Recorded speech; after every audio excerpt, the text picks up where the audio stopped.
খারাপ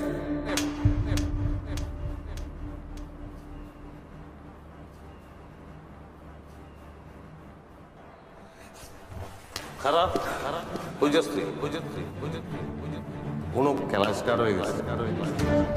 পাশে আমার কাছে আখেরি ফু আমি দেবো, যদি কেস না করো স্তরের থেকে আমি করবো, জিন্দগি হারাম হয়ে যাবে। পাগল হয়ে পড়, রেপ হওয়ার সময় প্রপোজিশন কি ছিল? ঘটনার সময় ধস্তাধস্তি কেমন হয়েছিল? কিভাবে হয়েছিল? গায়ে কি কোনো রকমের আচর আছে? অন্য কিছু দিয়ে পেনিট্রেশন হয়েছিল? রেপিস্টের অর্গাজম হয়েছিল? রেপ হওয়ার সময় কাপড় কি ধুয়ে ফেলা হয়েছে? রেপিস্টের সাথে আপনার সম্পর্ক কি বলুন তো?